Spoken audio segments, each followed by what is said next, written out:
Rightio, hello, and welcome back to another video. This time we're going to be looking at Warzone Season 2 that releases on the 14th of February, so on Monday. So mark that in your calendars. There's quite a few changes, gameplay changes that are going to be quite significant, I believe, going forward. And to start off, we've got the Nebula 5, so Season 2 is going to be really leaning into this Nebula 5 concept. Like the theme of it, I guess.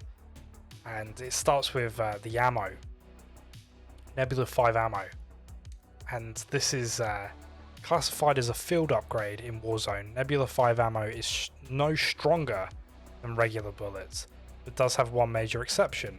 When an operator is downed by them, it will emit a poisonous gas cloud. Anyone attempting to revive this operator or standing within a few feet of them will face similar complications to circle collapse exposure, coughing, blurred vision, and slight amount of damage over time, whether that be the player's health or their gas mask duration. Nebula 5 ammo takes up only a single clip, so that's good news. But for some weapons, they may be enough to turn the tide of a team fight, especially within interior spaces. So that's really important as well. If you down someone in maybe a doorway or a hallway, etc., it could cause the team problems. There's also a Nebula 5 bomb, and they go on to say that it's one of the rarest items in Warzone. So, no, we'll have to see, but hopefully not everyone's running around with this because it looks pretty crazy. It's a locked briefcase full of deadly gas with an explosive charge. Once activated and set down in front of an operator, it will detonate after a fixed countdown and cannot be disarmed or destroyed.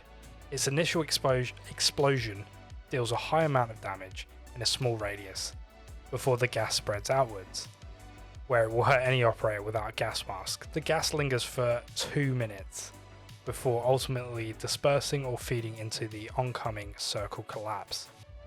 So this is going to be, again, quite a bit of a game changer, especially if you run into one of these. I don't know if it's going to show on the map at all, but that could be quite interesting if you see this circle just emitting. Again, it doesn't really go into how far this circle, the radius, but yeah, area denial definitely could be useful. You could also scup yourself. That I will probably end up doing, so stay tuned. I'll probably end up not downing myself with the Nebula bomb. Fans of Apex will be familiar with this concept as well. So they've added a portable decontamination station, or a PDS. It's really hard to say. Despite its toxicity, Nebula 5 can also be temporarily dispersed. The portable decontamination station, a new field equipment in Caldera, is a portable gas device that filtrates air for several seconds, protecting anyone inside from the circle collapse or Nebula 5 gas. These devices impact all operator attack maps, allowing everyone to see where they are currently activated, and they can be destroyed by explosive or ballistics. With these caveats in mind, the portable decontamination station is still useful in surviving both old and new chemical threats, and could likely lead to some new positioning strategies for battle royale modes. So yeah, that's interesting that you will be able to see these in use on the attack map. You could even probably use it as a decoy to a degree. Whack it down, everyone's looking over there in the little bubble, whatever, and you're scooting to the left or the right. So something to definitely mess around with once they're dropped on the 14th. So we've just said about Apex, so fans of PUBG will be familiar with the next concept. So armored transport trucks. I think I've only played this map like once, maybe twice, and I got very confused by them because I didn't know they were a thing. So these are armored transport trucks, ominous Nebula 5 machines of destruction. So effectively, they are unstoppable steel behemoths, remotely roll on a set looping path, attacking those within the immediate vicinity with its 2 machine gun turrets. Operators also need to avoid the mines that are dropped behind it, as well as aerial support it calls in. So that's, yeah, these things are going to be agents of chaos, aren't they? And you can't, it seems like with these mines dropping behind it, you can't channel your inner Dominic Toretto and do a Fast and Furious. It's still the DVD players, I think, in the first one. How that's changed. But along with that, we've got new points of interest: the chemical factory and the chemical weapons research labs. Now, the chemical factory is already on the map, but they've rejigged it. They go on to say that the refinery between the mines and docks that once produced phosphate has been repurposed and now a newly constructed plant spewing Nebula 5. It also goes on to say that this chemical factory has a similar layout to the location it replaced, but with several notable differences, including enemy soldiers, so more AI. So with Nebula 5 we also have AI bots.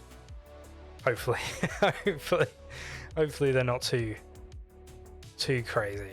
Because we did have them on Nagatomi, I believe, down in the car park. And they were pretty fun. They could, you know, they could do the business every once in a while. I think there was like a Juggernaut that was the last dude that would spawn. So with this, chemical factory, there is loot and more valuable loot on average, which may help ensuring fights against both the Circle Collapse and Nebula 5 bombs. So probably like legendary weapons, maybe a durable gas mask here or there, or maybe some of the equipment that we've.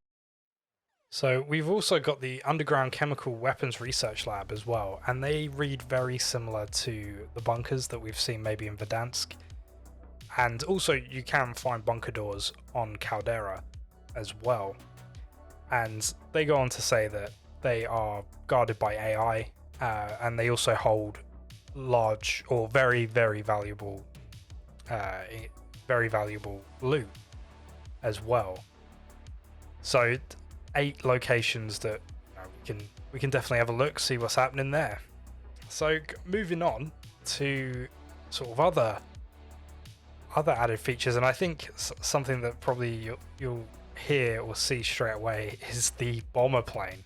Now, it doesn't go into how many people can sit in it or anything like that, but it does say that, you know, while bombers can destroy loadout drops, which can fundamentally change how operators approach these powerful sources of weapons, they could be absolute game changers or terrifying if they're flying to you.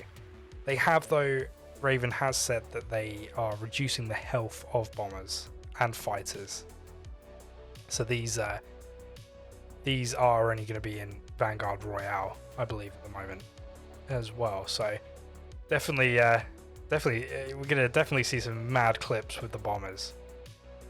One of the other added features to the map, or points of interest, maybe like a small point of interest, is the redeployed balloon. That again, I'm struggling to say. Fans of Apex will be very familiar with this. So they're shown on the TAC map as a blimp icon. The redeployed balloon is a ticket back to the skies to reposition thousands of meters away from your set location.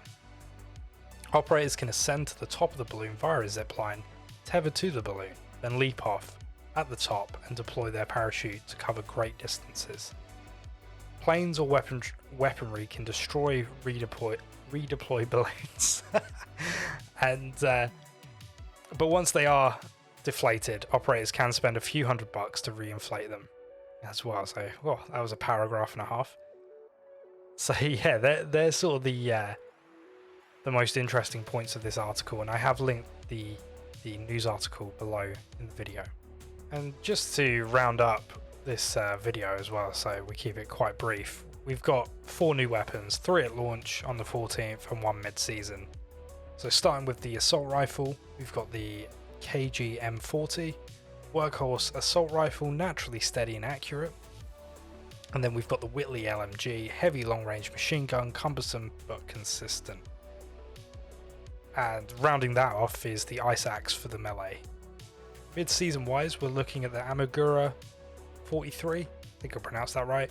Very high rate of fire, effective at short medium range engagements, so Mac 10 vibes maybe there as well. So yeah, I think they're the main points. There's a few things on Rebirth, there's an Iron Trials Duos, and there's a Valentine's Day event as well coming up, so you know, share the love, I guess. So yeah, that's about it from me. Thank you very much for watching. Hope you enjoyed the video. Let me know below, and you can catch me streaming on Facebook, YouTube and Twitch. I do it simultaneously, so wherever or however you're watching, just pop by, say hi. We do a variety of games. I've been leaning in Warzone recently, been really enjoying it, and I will catch you on the next one. Cheerio.